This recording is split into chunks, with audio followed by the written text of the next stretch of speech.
사람은 며칠 밥을 안 먹어도 살 수 있지만 희망이 사라지면 사람은 한순간도 살 수가 없습니다. 몸은 혹시 살아있다 할지라도 내일에 대한 희망이 없기 때문에 살아도 죽은 것과 똑같은 것. 반면에 아무리 삶이 어렵고 가난해도 소망만 잃지 않으면 살만합니다. 인생 찬가로 유명한 시인 롱펠로는 지독한 고통 속에 인생을 산 사람입니다. 그는 2번이나 부인과 사별을 했습니다. 첫 번째 부인은 오랫동안 병을 앓다가 사별했고, 2번째 부인은 끔찍한 화재로 인해 사별했습니다. 그럼에도 불구하고 그는 인생을 예찬한 시를 많이 썼습니다.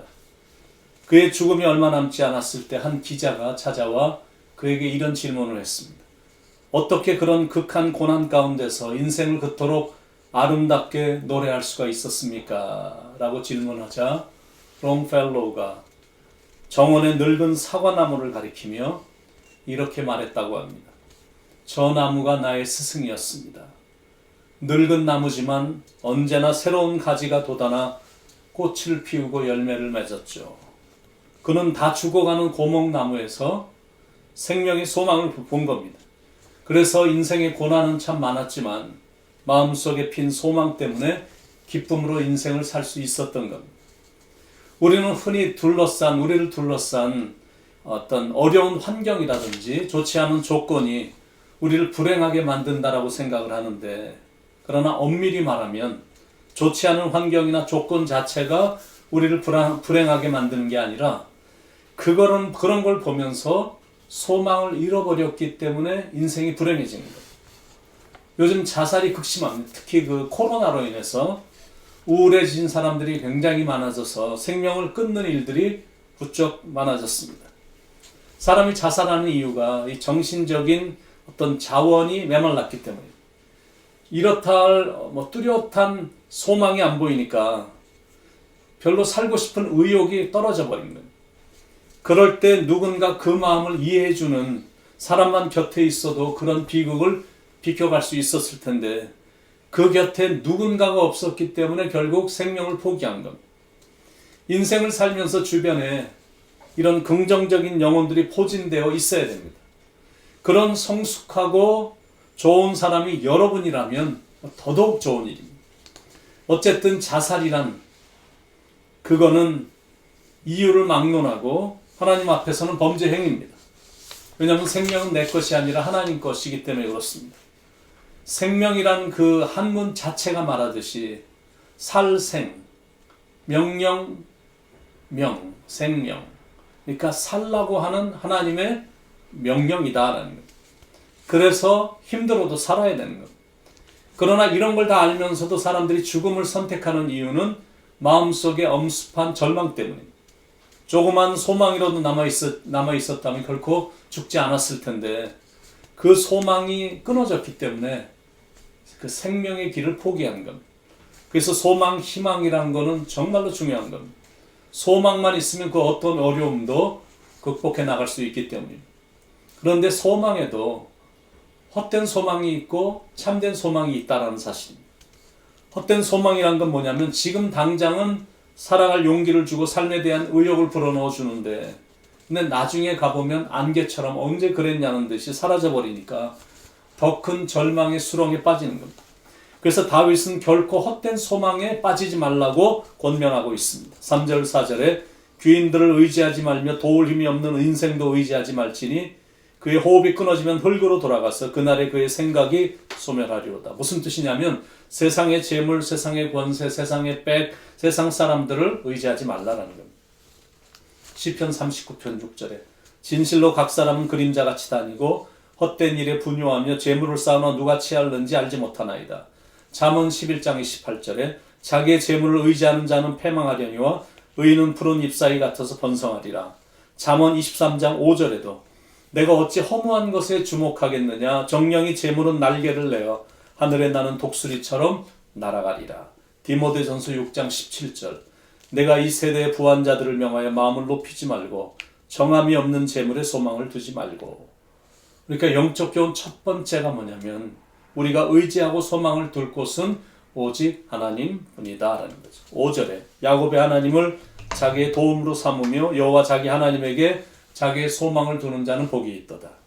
세상의 권세나 세상 것들은 다 때가 되면 실망만 안겨주지만 하나님은 결코 실망시키시는 일이 없거든. 그러므로 우리는 오직 하나님에만 의지하고 오직 하나님에게만 소망을 두고 사는 겁니다. 그분은 우리의 전 일생을 책임져 주시고 친히 당신의 손으로 붙들어 주시며 평생 축복하십니다. 물론 그래도 고난이란 건 비켜갈 수는 없지만 좋으신 하나님께서 잘 이끄셔서 결국 합력하여 선을 이루어 주십니다. 그걸 경험했기 때문에 다윗은 평생 동안 하나님만 의지하며 살겠다라고 결심한 것. 그분이 유일한 도움이시고 그분만이 진정한 힘이시기 때문입니다. 사람이 대단한 것 같지만 그리 대단할 거 없습니다. 하나님께서 호흡을 더 이상 못하게 하시면 모든 걸 놔두고 떠나야 되거든요. 그러니 생명을 쥐고 계신 하나님만 의지하며 살아야 되는 것.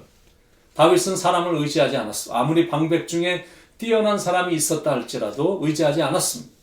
왜냐하면 사람이 뛰어나봤자 거기서 거기이기 때문입니다. 그러니까 사람을 찬양한 게 아니라 하나님만 찬양했고 사람을 의지한 게 아니라 오직 하나님만 의지했습니다. 그래서 하나님이 다윗의 삶을 책임져 주셨던 겁니다. 사랑하는 여러분, 우리가 의지할 대상은 방백도 권세자도 재물을 갖고 있는 자도 아닙니다. 물론 그런 것들은 세상을 살면서 필요한 거죠. 그러나 그렇다고 해서 내 일생을 다 걸고 의지할 건 못 된다는 것. 이 세상에 그 어떤 것도 의지할 것이 못 됩니다. 오직 여호와 한 분만 의지하며 나가는 것. 그리고 고난이란 건 인생을 살다 보면 누구에게나 찾아오거든요.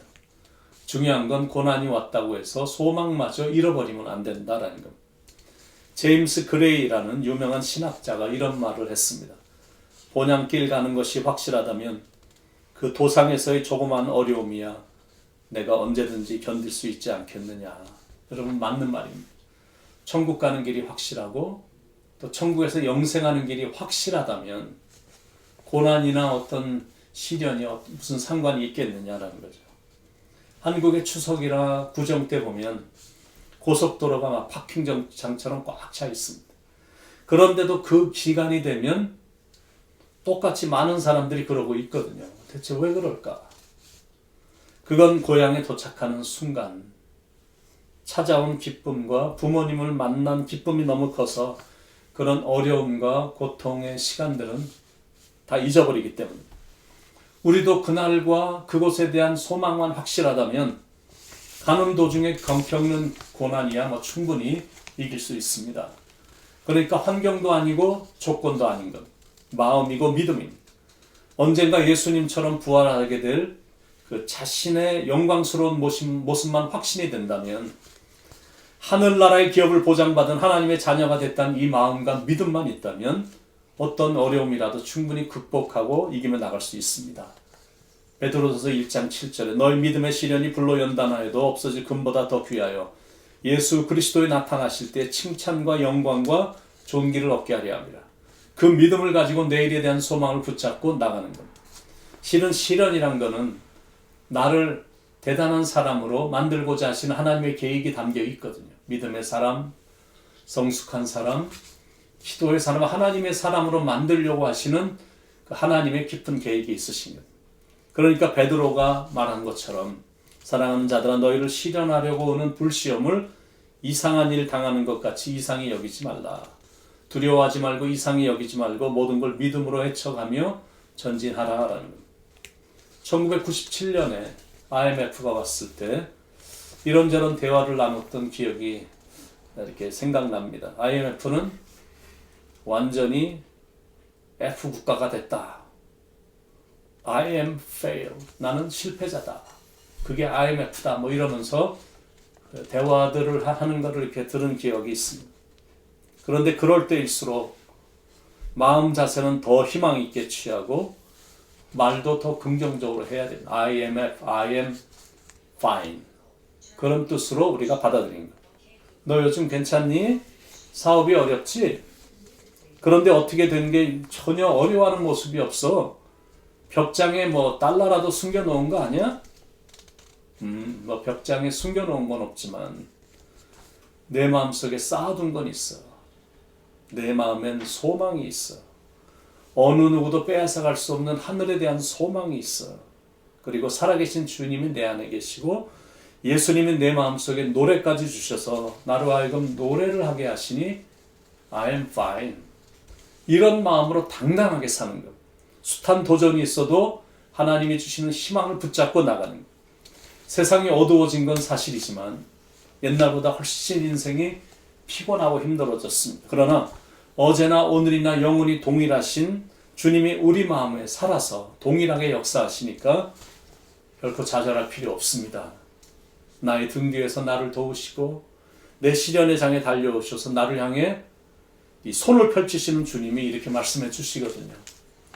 일어나 걸어라. 내가 새 힘을 주리니 일어나 걸어라. 내 너를 도우리. 우리를 둘러싸고 있는 이 캄캄함이 계속된다 할지라도 우리 안에 꺼지지 않는 이 소망만 있다면 우리는 시련의 한복판에서도 여전히 하나님을 찬양할 수가 있습니다. 우리 그런 마음으로 희망을 가지고 힘차게 같이 찬양한 곡 부르겠습니다. 내가 어둠 속에서 헤맬 때에도 주님은 함께 계셔. 내가 어둠 속에서 헤맬 때에도 주님은 함께 계셔. 내가 시험당하여 괴로울 때도 주님은 함께 계셔. 기뻐 찬양하네 할렐루야 할렐루야.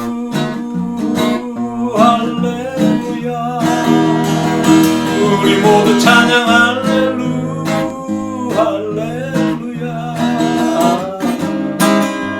주님 나와 함께 계시네. 힘이 없고 연약한 사람들에게 주님은 함께 계셔. 세상 모든 형제와 자들에게 주님은 함께 계셔. 기뻐 찬양하네 할렐루야.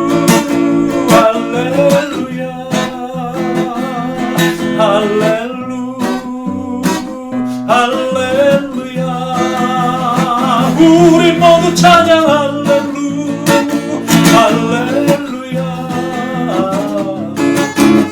주님 나와 함께 하시네. 기뻐 찬양하네 할렐루야.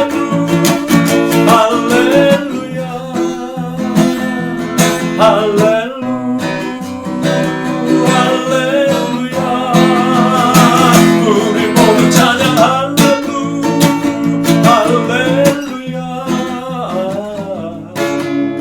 주님 나와 함께 계시네. 주님 나와 함께 계시네. 주님 나와 함께 계시네. 주님 나와 함께 계시네.